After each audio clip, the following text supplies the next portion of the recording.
उत्तर प्रदेश सरकार के ऊर्जा एवं नगर विकास मंत्री अरविंद कुमार शर्मा ने अमृत बजट एवं विद्युत को लेकर जानकारी दी और कहा कि मोबाइल की तरह मीटर रिचार्ज हो जाएगा, जिसमें मोबाइल की तरह ही रिचार्ज होगा, जो पहले से मालूम पड़ जाया करेगा कि हमारा रिचार्ज खत्म होने वाला है, जिससे लोगों की लाइट नहीं काटी जाएगी। उत्तर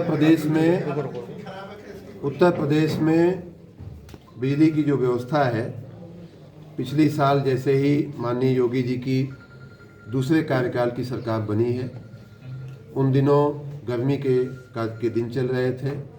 बिजली की मांग जहां सामान्य रूप से 18-19 हज़ार मेगावाट हुआ करती थी और कोरोना काल में वो मांग और भी घट गई थी। सिर्फ घरेलू कार्य चल रहे थे, कोरोना काल में सारा का सारा बंद पड़ा हुआ था। घर में लोग बिजली मिल जाती थी, लोग लगता था कि सब जगह बिजली आ रही, लेकिन सब कुछ बाकी कुछ बंद था। वो जब शुरू हुआ और गर्मी के दिन आए 2022 में, तो उत्तर प्रदेश के इतिहास में सबसे ज़्यादा बिजली का उत्पादन और सप्लाई 26,550 मेगावाट के आसपास बिजली की सप्लाई उत्तर प्रदेश की सरकार ने किया और हमने उसमें अपनी भूमिका निभाई। साथ ही जब गर्मी का समय चल रहा था, पुरानी व्यवस्थाओं को ध्यान में रखते हुए उनका नवीनीकरण करना, उनका रिनोवेशन करना, उनकी रिपेयरिंग करना का एक बहुत ही बड़ा काम हमने शुरू किया है। इस समय रिवैम्प करके एक योजना चलाई जा रही है, जिसमें सर्वे चल रहा है। 17,000 करोड़ रुपए के खर्च से जो पुराने तार, पुराने ट्रांसफार्मर, पुरानी व्यवस्थाएं जो चल रही थी, उनको बदला जा रहा है। आप लोगों से मेरा निवेदन है, आप लोग हमारी इस बात को अवश्य लिखिएगा कि जहां कहीं इस प्रकार की स्पेसिफिक समस्याएं हैं, किसी गली मोहल्ले में बिजली के तार टूटने की, कहीं ओवरलोडिंग की, ट्रांसफार्मर जलने की, वो सारा का सारा काम का सर्वे इस समय चल रहा है और आने वाले एक ही सप्ताह 10 दिन के अंदर उन नए लगाने का कार्य शुरू हो जाएगा।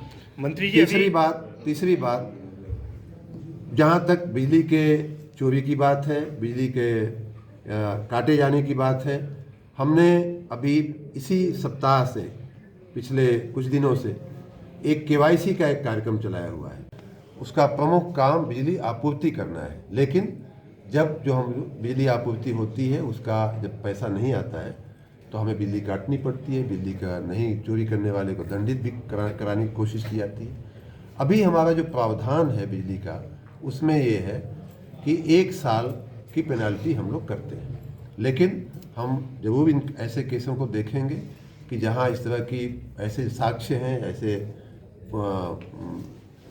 एविडेंस है कि बहुत बड़ी चोरी की जा रही थी, बहुत लंबे समय से की जा रही थी, उसके लिए क्या प्रावधान किया जा सकता है, इसका हम देखें। मंत्री, अदानी ग्रुप का एक टेंडर, स्मार्ट का टेंडर जो है मीटर का, वो कैंसिल हुआ है, क्या वजह है उसकी? और जिस तरह से इस समय अडानी ग्रुप के व्यापार को काफी नीचा दिखा रहा है, क्या है उसका पूरा मामला? मीटर का जो टेंडर का प्रक्रिया होती है, एक टेंडर कैंसिल हुआ, वो आपकी न्यूज़ बनी, लेकिन सैकड़ों टेंडर रोज निर्णित होते हैं, मंजूर भी होते हैं, ये न्यूज़ नहीं बनती है, ऐसा संजोग है।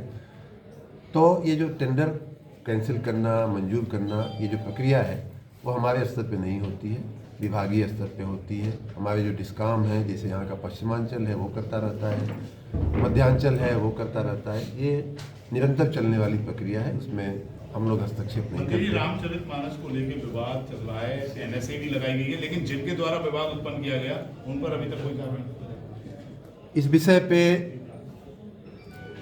मुझे कुछ बहुत नहीं कहना है, लेकिन मेरा इतना जरूर कहना है कि रामचरितमानस एक सर्वसामान्य के मन में बैठा हुआ ग्रंथ है और सभी लोग उसको मानते हैं। जय श्री राम, जय श्री कृष्ण कहने की हमारे देश में परंपरा है। किसी एक छोटी सी बात पे हमारे समाज को विभाजित करने का जो कृत्य किया जा रहा है, वो ठीक नहीं है, उसकी हम निंदा करते हैं।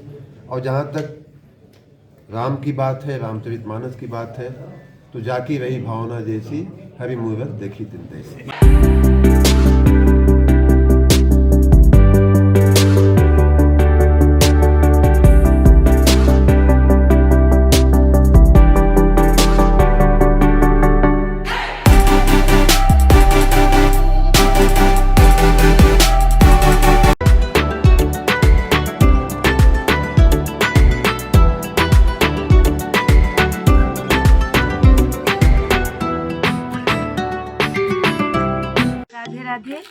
हमारी दुकान पर कांजीवरम की लहंगा ओढ़नी, Bangalori silk, Banarasi, cotton, linen सभी प्रकार की साड़ियाँ मिलती हैं।